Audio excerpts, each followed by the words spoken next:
My name is Michael. I'm a 28-year-old company employee.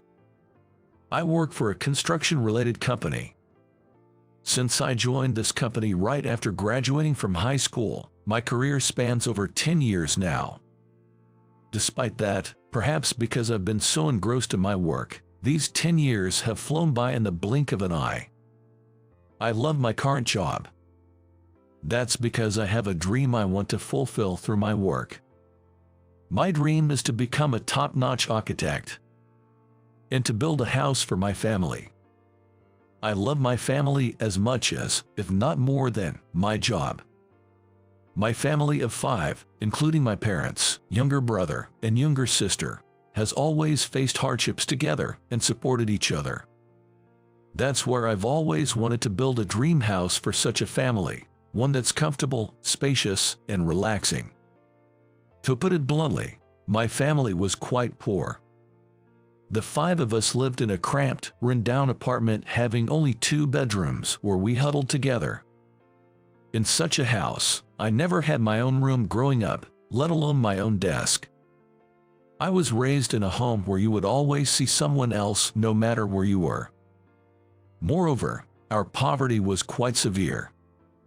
We never had our water cut off, but there were times when we couldn't pay the electricity bill, and it would be cut off, and the gas was often shut off as well. Not being able to use hot water showers in the dead of winter is something I still remember as hellish. Yet, our home was always bright. Both my parents believed in living happily even if we were poor, and even when we shared the little food we had, they made it fun. That's why I've never resented my parents for our poverty. On the contrary, I'm only grateful to my parents for raising us even in such circumstances. The main reason our family was poor was that my father had always been frail and couldn't work long hours. Due to his chronic illness, he found it hard to work a full day and often had to quit jobs soon after starting due to his health. As a result, he struggled to find stable employment. In his place, my mother worked. Unlike my father, my mother was healthy and robust, and she firmly believed that those who can work should work. There's no rule that only fathers have to work, and took it upon herself to earn the income instead, considering it perfectly natural. However, in our family, with me being the eldest of 3 children, my mother played the triple role of childcare, housework, and work from dawn till dusk, always operating at full capacity, as far as I can remember. Moreover, she often had to take care of my father as well, so she couldn't become a full-time employee. She couldn't predict when my father might become ill, so she had to choose jobs that allowed for flexible hours. Moreover, my father's medical expenses were astonishingly high. That further exacerbated our family's constant lack of money. Still, without a single complaint, my mother encouraged our family, while running between 3 part-time jobs, supporting the household, taking care of my father, and raising us. That's why we think we can never turn our backs on our mother in this lifetime. Thanks to her, despite being poor and having a sick father, I never felt dissatisfied with my family. The only thing I often wished for was a slightly larger house. If we had just one more room where Dad could rest properly, he might be able to rest his body more. After all, right now, he's sleeping right next to where everyone's eating, so he can't possibly sleep peacefully. I wish my sister had a room where she could concentrate on her studies. She loves books so much. I want to give her the chance to study more. Always thinking this way, I happened to learn about the profession of an architect one day by chance.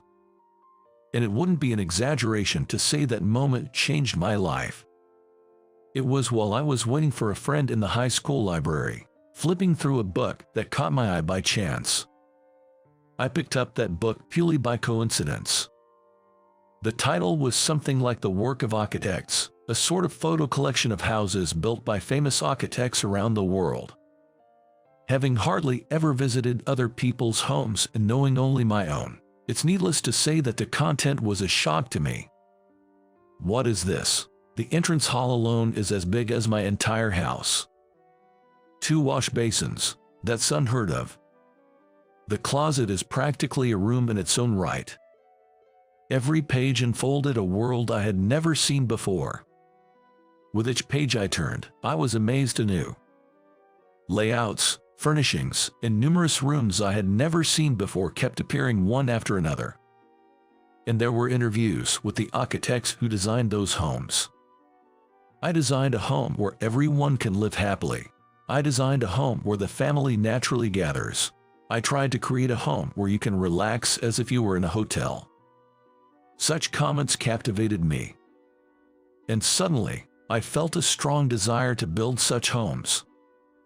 I wanted to build a spacious home where my family could live comfortably. This was the moment I decided to become an architect. I caught my teachers and bombarded them with questions about how to become someone who builds houses. Mr. Parker, I want to be someone who builds big houses. How can I become one? I had been rather laid back until then, so I think Mr. Parker was quite surprised when I suddenly started talking about my future dreams. Yet, he kindly listened to my questions. I learned that there are various jobs involved in house building, including designing the house, actually constructing it, and selling it. With that knowledge, I decided to become someone who designs. An architect, that is. The simplest and most effective way to become an architect was to go to a university and study in an architecture department. Graduating would at least qualify me to take the exam. However, there was a problem for me. I couldn't afford to go to university in the first place. My family's finances were always in a state of emergency, especially dire at the time. My father's illness had worsened, and we were receiving astronomical medical bills every month due to his continuous hospitalizations. Even attending a public high school was a stretch for us, something I fully understood. And I had a younger sister and a brother. My sister was quiet but good at studying, and I hoped to send her to university if possible. My brother was athletically gifted, and I wanted him to continue playing soccer. Money was already tight, and there were going to be more expenses for the younger two. In such circumstances, it was unthinkable for me, who had no particular talent, to ask to go to university. So I decided to get a job immediately after graduating high school. But my mother knew I had been secretly looking at architecture magazines and seemed to have a sense of what I wanted to do. "Michael, don't you really want to go to university?" I can still take on more part-time jobs. You'll need to take out student loans too, but if you want to go to university, you can." She even said things like that. But I shook my head to my mother's words. "It's okay. I can definitely achieve what I want to do while working."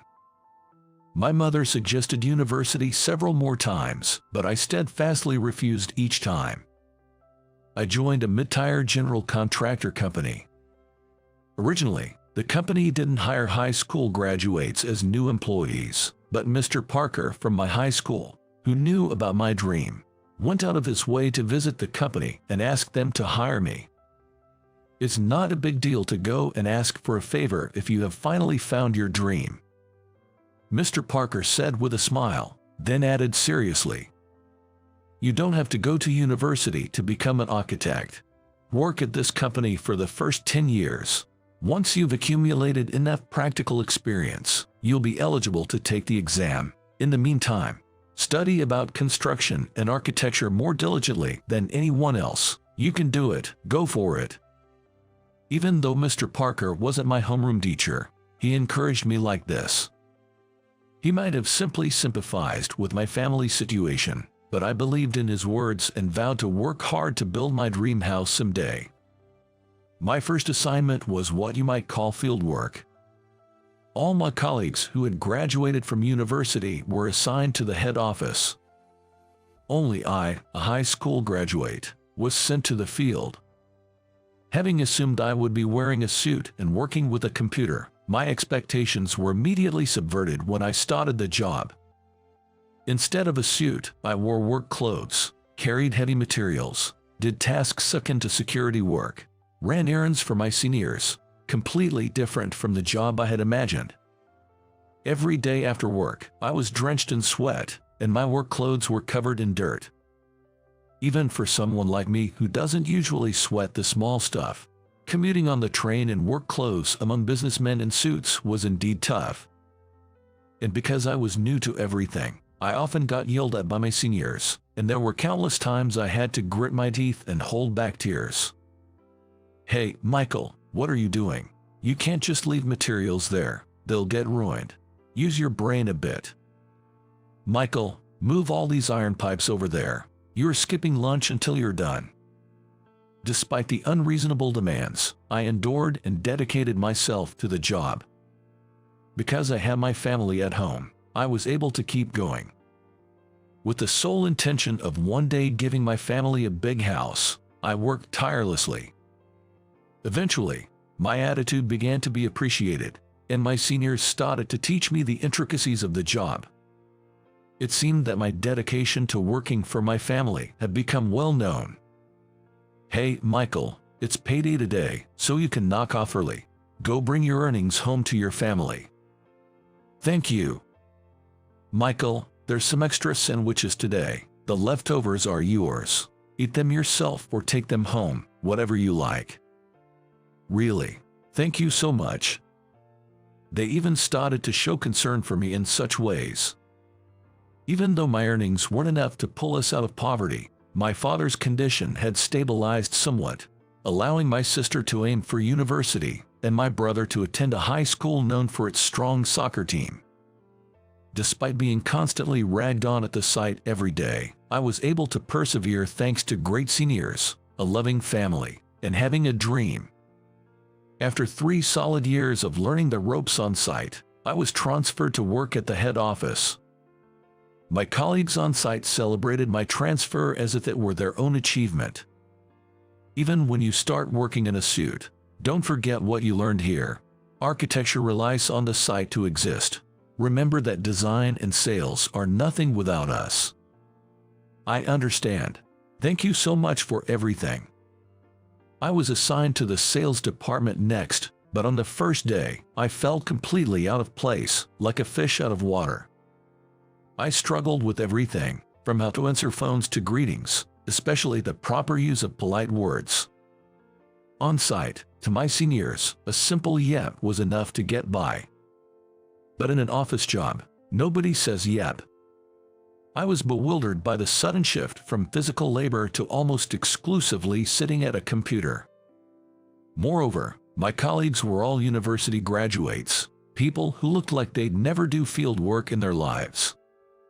Some already had their architect licenses, and I, without even the qualifications to take the exam, couldn't help feeling inferior. If only I could have gone to university. Though it was unavoidable, I felt the injustice of having to take the long way around and envied my university-educated colleagues, leading to some dark days. But with my heart set on realizing my dream, I persevered through gritted teeth. Then one day, as I was leaving for work in the morning, I found a letter in the mailbox. I usually didn't pay much attention to mail, but this one was sticking out halfway, so I picked it up out of curiosity. It was a letter from an unknown sender. Feeling suspicious, I opened the letter. It contained a strange message. "Dear Michael, the day your dream comes true is drawing near." I read the letter over and over, trying to understand its meaning. But no matter how much I thought about it, I couldn't figure out who sent it or what dream it referred to. Yet, that letter somehow planted a small seed of hope in my heart. From that day on, I looked forward to going to work. For some reason, the letter made me feel like I was truly making progress toward my dream. Without any concrete reason, but feeling this way, my feelings of inferiority naturally faded away. I even began to enjoy conversations with my coworkers. "Michael, something good happened recently. You seem to be in great spirits." "Well, I got this mysterious letter. it made me decide to really go for my dream. A mysterious letter.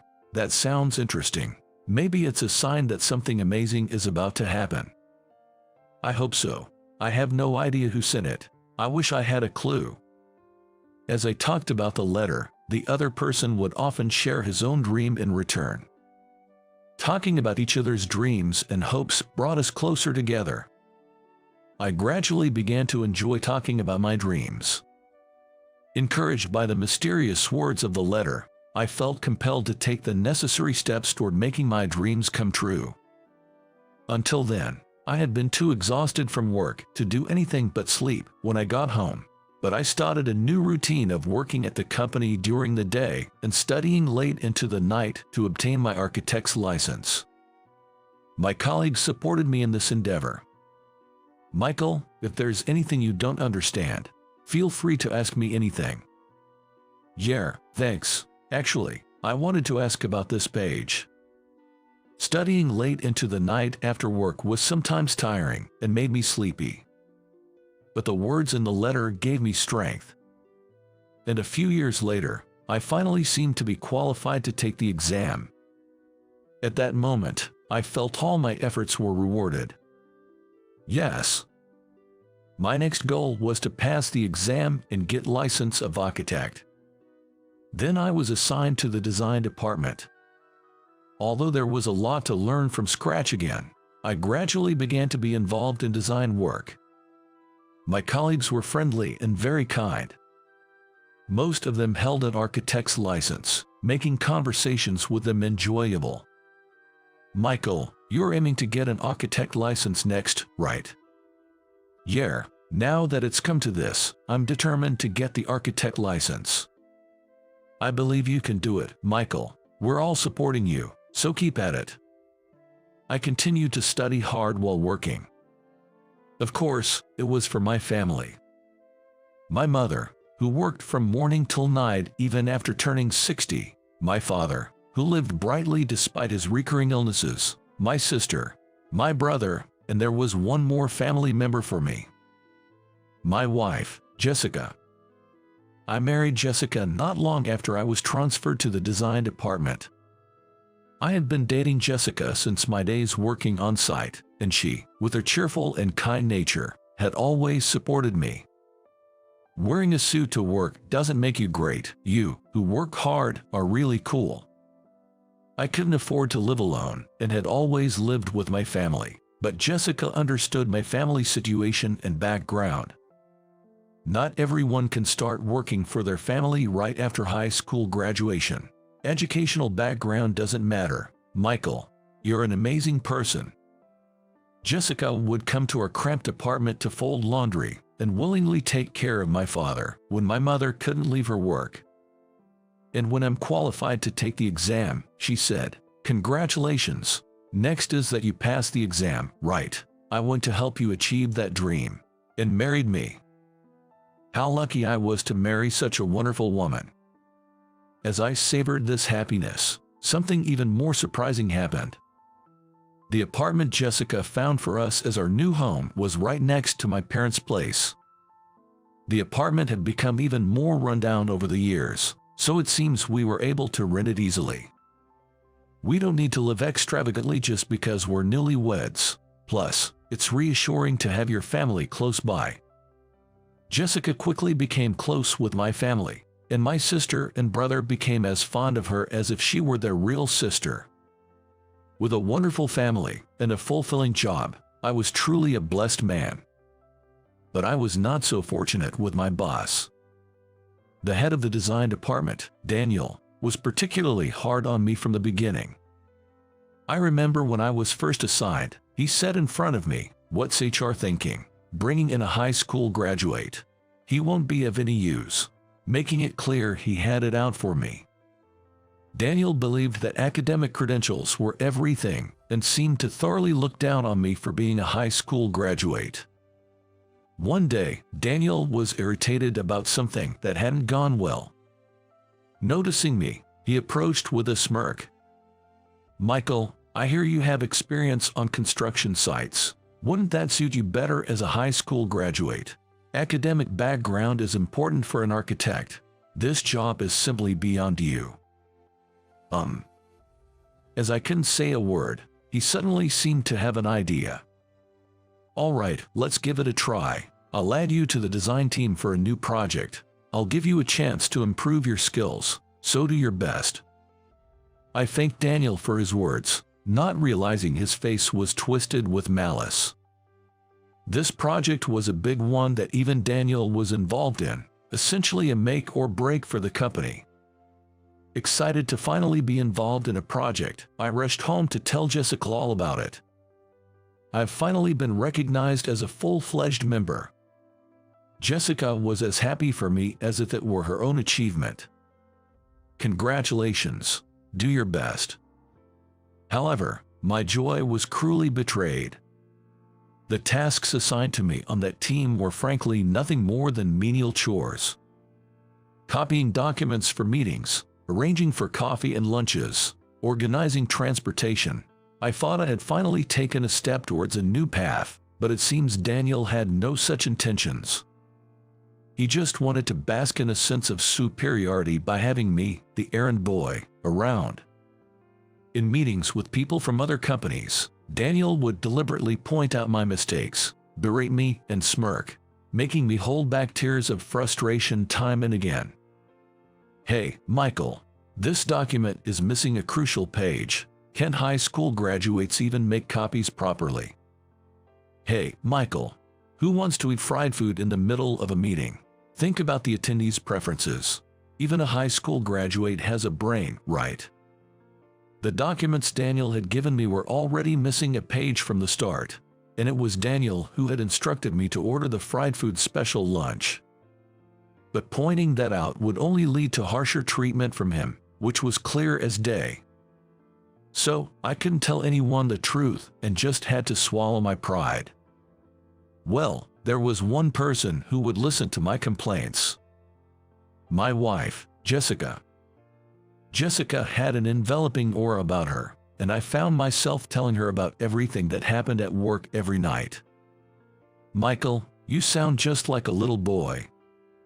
Even as she said this, Jessica would listen attentively to my stories. Maybe I was drawn to her maternal nature. As a child, with my mother often away at work, I had no one to share my daily experiences with. So perhaps I was overly dependent on Jessica. Daniel told me to find lunch with plenty of fried food to power up, and then, in front of everyone, he deliberately opened the box lid and completely rejected the lunch I had ordered. It's really terrible, but he must be jealous of your talent. Keep at it, and you'll prove him wrong someday. Just hearing Jessica say that made me feel like I could keep going the next day. But Daniel's harassment only grew worse day by day. Then, one day, a major incident occurred. That day, there was a significant meeting for the project at our company. Other companies involved in the project were also gathering, so I remember the morning being particularly hectic. As usual, I was swamped with menial tasks, setting up the meeting room, preparing documents, and arranging various small details. Especially since Daniel had suddenly decided to change some documents at the last minute, adding to the chaos. Finally, when the preparations were done and we were just waiting for the members to arrive, I noticed something was amiss. The paper bag I had placed on my desk had vanished into thin air. I was sure I had brought it and remembered placing it on my desk that morning. I searched around my desk and even on other people's desks, but it was nowhere to be found. After all, the bag contained something important, so I wouldn't have placed it on the floor or anywhere other than my desk. I approached a colleague nearby. "Excuse me, have you seen the paper bag that was on my desk?" "Oh, I think I saw Daniel take it earlier, maybe." "Daniel took it? For what?" "I don't know the details, but I saw him rummaging through the bag and then he just walked away with it." I had a bad feeling about this. Could it be? I hurried to find Daniel and asked about the bag. "Daniel, I have something I'd like to ask you about." Then, He responded with words I could never have anticipated. "Oh, you mean that bag? Since you brought it in clutching it to your chest, I checked inside as your supervisor." As a supervisor, but no supervisor has the right to touch someone else's belongings without permission. And then, I saw something dull-colored, like trash. When I took it out, it turned out to be a hand-knitted sweater. Yes, what I had brought that day was a sweater knitted by my wife, Jessica. But it was so poorly made and tacky that I threw it away, sorry. Hearing that, I was simply dumbstruck. Jessica spent a whole year knitting it. It was a true masterpiece. I found myself muttering, "You're finished." Huh? Just then, someone entered the room. "Hey, this paper bag was thrown away outside. What's the deal with this?" Holding the paper bag I had brought in one hand, the person asked with a stern face. "Mr. Thompson?" Yes, it was Mr. Thompson, the president of our company, who had entered. Mr. Thompson continued to ask in a stern tone, "Who threw away this paper bag?" It seemed that Daniel also realized there was some connection between the paper bag and Mr. Thompson. Daniel was momentarily at a loss for words. But since everyone in the room had witnessed Daniel's and my exchange, he couldn't deny his involvement. With a forced smile, he said, "Well, this paper bag brought by Michael here contained something like a sweater, but the knitting was all messed up and it looked tacky, so I took it upon myself to throw it away." Watching Daniel explain with a smug smile, Mr. Thompson's expression grew even more severe. "So, you're saying you threw away someone's belongings without saying a word to Michael?" "Well, yes, but it was all for the company." "For the company?" "Yes, if someone wore such a tacky and tasteless sweater at the company, it would affect our company's dignity." Then Mr. Thompson said sharply, "Sorry for the lack of taste." Daniel looked up at Mr. Thompson with a confused expression, and Mr. Thompson glared at him fiercely. "This sweater was knitted by my niece for me. I don't think it's your place to criticize it." "Niece? But why would Michael have it?" I looked straight at Daniel and said, "Because she's my wife." "What?" "Jess, in fact, Jessica is Mr. Thompson's brother's daughter. Jessica's biological parents had died in an accident when she was very young. Since then, Mr. Thompson had almost taken on the role of a parent, raising Jessica. However, Mr. Thompson had 3 children of his own, so life wasn't always easy for Jessica. Although they were wealthy, it seems she lived feeling out of place and constantly holding back. Having lost her parents at a young age and grown up without knowing what a family was, Jessica said she felt truly happy when she met our family. Becoming a part of our family, she began to feel gratitude towards Mr. Thompson, who had raised her. As a token of gratitude, Jessica knitted the sweater, despite not being used to it, with all her might. Yesterday, Jessica had called Mr. Thompson to express her gratitude directly. "It's really poorly made, but I knitted a sweater for you, Uncle. I know you're sensitive to the cold, so I hoped it might keep you a bit warmer." I could hear Mr. Thompson's voice, choked with tears, thanking her repeatedly over the phone. Hearing Mr. Thompson's words, both Jessica and I were moved to tears. But now, that very sweater had been thrown away by Daniel. Mr. Thompson said, with as much anger in his voice as possible, "I'm not angry because it was a gift from my niece. I'm angry that someone in this company would stoop so low as to throw away someone else's belongings. You understand what this means, right?" And that would be. Mr. Thompson didn't say anything else but turned away from Daniel and faced me again. "I had intended to look out for you, but I didn't realize you were being treated so poorly. I'm sorry I didn't notice sooner." I stopped Mr. Thompson, who seemed about to apologize. "Please don't apologize, Mr. Thompson. I plan to prove Daniel wrong in my own way." Mr. Thompson looked surprised for a moment, probably having heard from Jessica that I was aiming to get an architect license. Then he smiled. Right. I've often heard about you within the company. The site supervisors have praised you as well, and I'm confident you'll do just fine. Mr. Thompson placed his hand on my shoulder, squeezing it reassuringly as he spoke. Then, turning back to Daniel with a stern expression, he declared, I'm disappointed at you. I'll give you my decision on this matter within a few days. Daniel was still in a daze. Yes. Throughout the project meeting that day, Daniel seemed utterly dispirited. Whenever he was asked a question, he would stutter, oh yes, well, causing nothing but frustration for the others. Meanwhile, I was able to provide clear answers to all questions posed. Even though I had only been assigned menial tasks for the project, I had secretly read through all the documents and researched any information I thought necessary. I knew the content better than anyone else. It seemed Mr. Thompson had been observing me from behind. At the end of the day's meeting, Mr. Thompson called me aside and unexpectedly praised me. You have potential. You should be more involved in this project. Starting tomorrow, you'll replace Daniel as the leader. Mr. Thompson added, Please tell Jessica thank you for the sweater, and tell her she's found a good husband. From the next day, I was involved in the project as the leader, and somehow we managed to complete the building over the course of a year. I was worried whether the team would follow my sudden leadership, but it seemed everyone had seen my efforts all along. Michael, you can do it. We've got your back, so keep it up. Work became busier, but thanks to continuing my studies at night, I successfully passed the architect exam.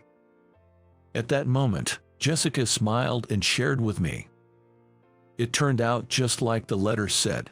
I was the one who sent it. Daniel was transferred to the field shortly thereafter.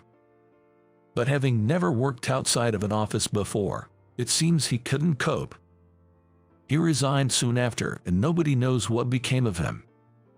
Now that I've found a bit of free time, I'm working towards realizing my dream. A home for my family. When the house is completed, we'll be able to start a new life in a new place. I'm excited about creating a new space where my family's happiness can flourish.